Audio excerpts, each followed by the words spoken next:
It's a festive day on our nation's capital as we get ready to launch a brand new league, the WUSA. You waited a long time for this, baby! We did it! You did it! The success of the '99 World Cup transformed the landscape of women's soccer. And the future turned especially bright when it was announced that the women would have a league of their own. You guys like? That's good! WUSA was a godsend. It was our final thing to accomplish. We've done everything else. Serious! And then WUSA came. They're great, they're awesome. It is just so cool that they have their own league now. You just felt like you had so much invested in it and such ownership of it, you know, that it was yours. It was like your baby. I'm ready.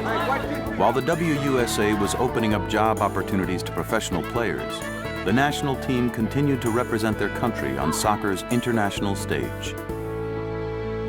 America's top-paid players were now earning more than $120,000 a year. What was once a hobby was now an occupation. And in the fall of 2000, former teammate April Heinrichs, now at the helm, took her team to Sydney in search of Olympic gold. Mia, turning on the captain. Like conquering heroes, the U.S. marched into the final against their bitterest rival. But late in the second half, Norway's 2-1 lead threatened to end America's championship reign. 55 seconds. Norway is winning the gold medal against the U.S. Sombrero for Lori Fair. I don't know how we can lose this game. Like, I don't think we thought we were gonna lose. It was just like, how can we possibly lose? We've been playing well. 30 seconds away. Can the Americans tie it on the last possession? Joy Fawcett for Cindy Parlow. She looks for Mia. Here comes Mia. The ball in the middle. The ball in the middle. The header goal! Tiffany Melbourne with the header against the Norwegians! I think it was like 30 seconds left in the game. And everyone's going nuts. And it goes to overtime, once again. And we're like, okay, we're gonna win this. The ball into the penalty box. The rebound. The shot. Goal!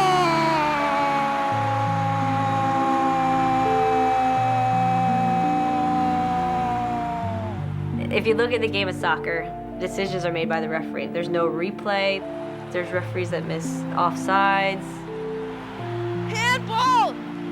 Did that look like it hit her hand? I believe it was a handball. Does it matter? No. Norway won the game. The referee who reffed that game, I said to her, you're gonna see that video and you're gonna want this back. And I said, and you just crushed every damn dream I have. So sleep well tonight. Norway has won the gold medal.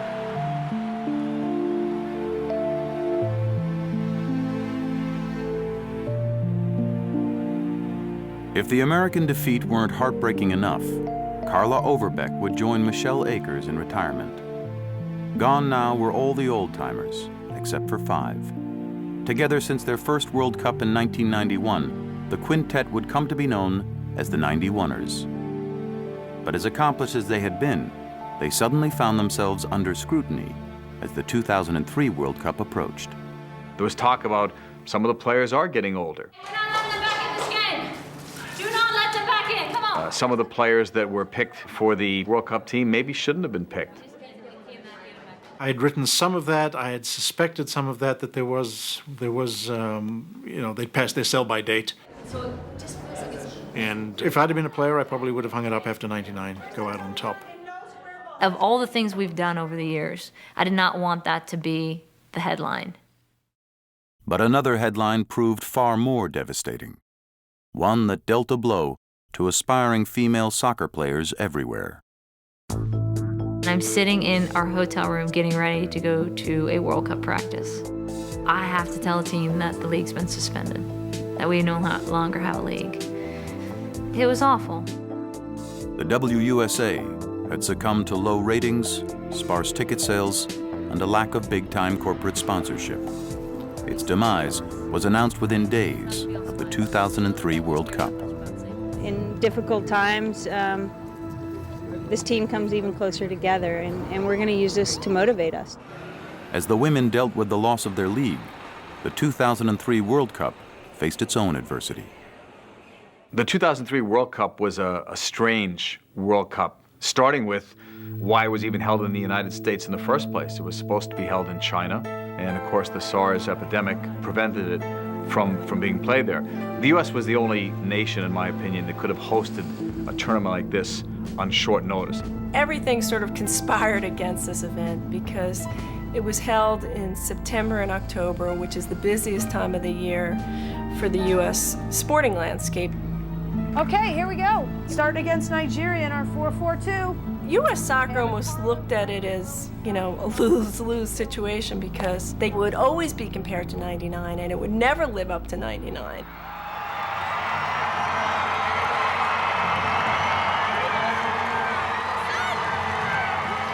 Germany's first corner kick of the match. Played across, Gerrit Freckes with a head off the crossbar and in! Gerrit Freckes has scored the goal! Germany has the lead over the United States, the first time the USA has trailed in this World Cup. Denanko looks at the watch. Shot is over, game over! Germany is going to the final, and the USA are eliminated from the World Cup.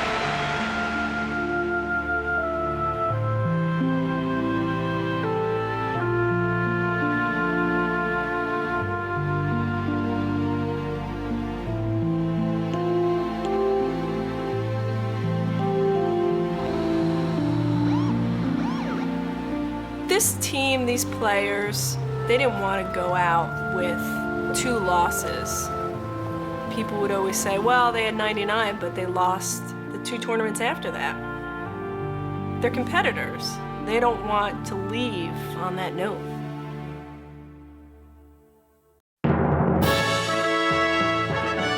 The team's last chance to go out on top came in the summer of 2004 at the Athens Olympics.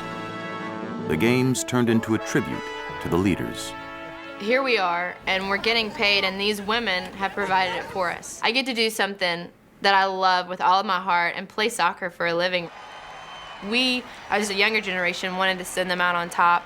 It was just understood, and it was adopted by everyone. Everyone was like, we're not losing. We are not losing. Because I cannot look at Julie, cannot look at Mia, and I cannot look at Joy in the eyes if we lost.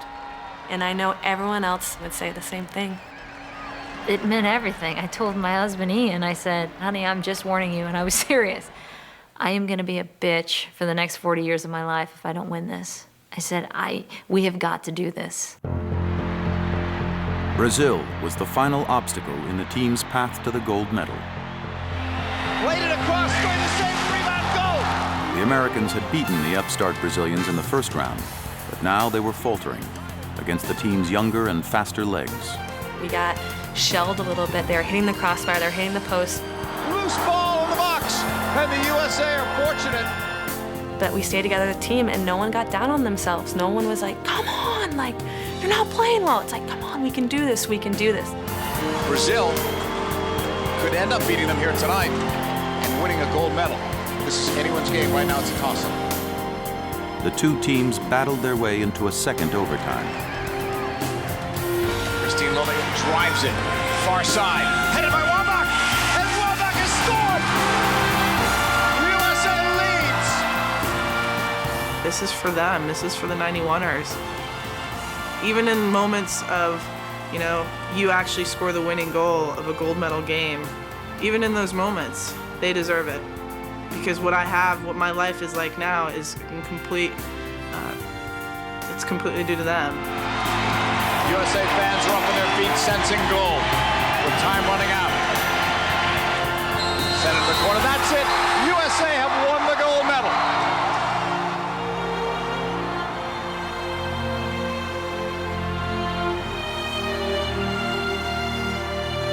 This Olympics was the first where I just wanted to stay out there forever because I knew it was going to be the last, that I'd be on the field with those guys. And it just to show what we're made of, big heart, and we freaking won! Love America! You know, so it was one of those things like, oh, I just want to take this and keep it here forever with you guys.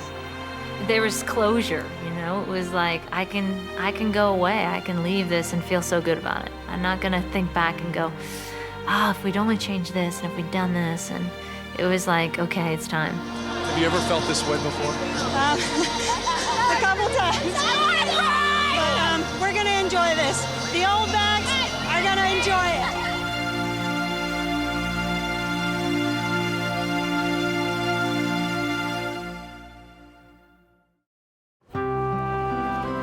Coming to you tonight from the Home Depot Center in Carson, California, the farewell match for three great players, Mia Hamm, Julie Foudy, and Joy Fawcett. On a cool December evening, before a modest crowd of 15,000, an era was ending. Those who had been at the forefront of women's soccer appeared in uniform for the last time. Let's have a ball out there tonight, huh? Let's have fun. That's what this team's been about for 18 years. Let's do it. Here we go. Come on. Their departure would raise questions about the team's future. But one thing was certain. They had forged a new frontier on the soccer field and demonstrated to a nation of young women that anything was possible, if only they dared to dream it.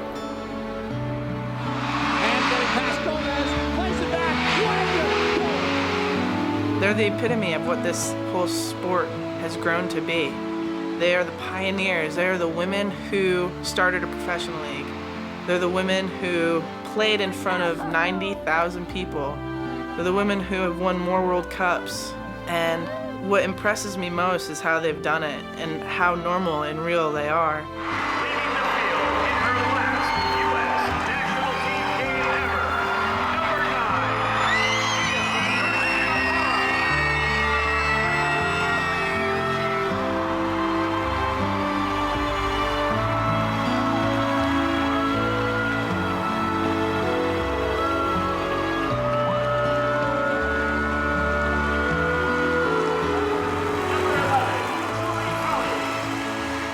Everything in women's soccer that is available right now is because of these women. Women are accepted as athletes as much as men are now, and it's because of these women that we are the way that we are now.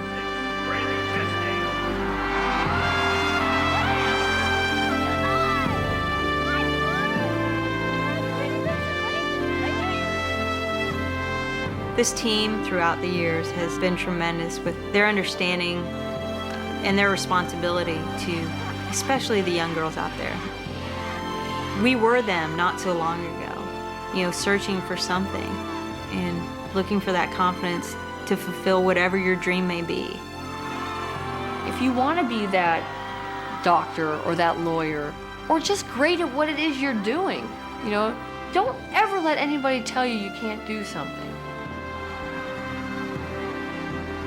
People have said, you're a pioneer of women's soccer, or you're a pioneer of women's athletics, when I know that there was many women before me.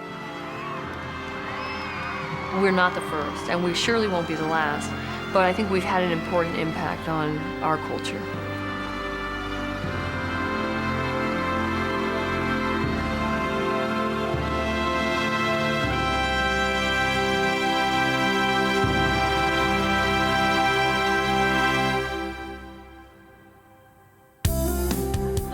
This is the locker room we trained in for 6 months leading up to the Olympics, right here. And let's just say we spent a lot of time in this locker room. No, you're not as bad. You've been fake. I haven't worn shorts in like 2 months. Make them feel bad. Way to go. Haven't been outside. It sucks to be that light. Under here, though. Oh, hey guys. She's white. I'm not as white as my socks, and that's a good thing. Not yet. The winter's just beginning. We're going to Africa. I'm thinking.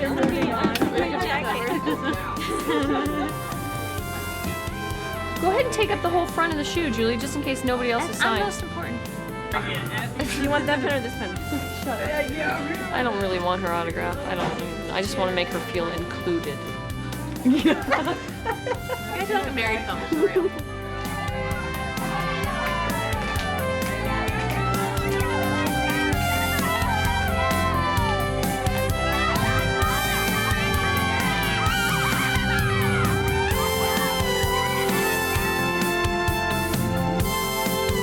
This has been a presentation of HBO Sports.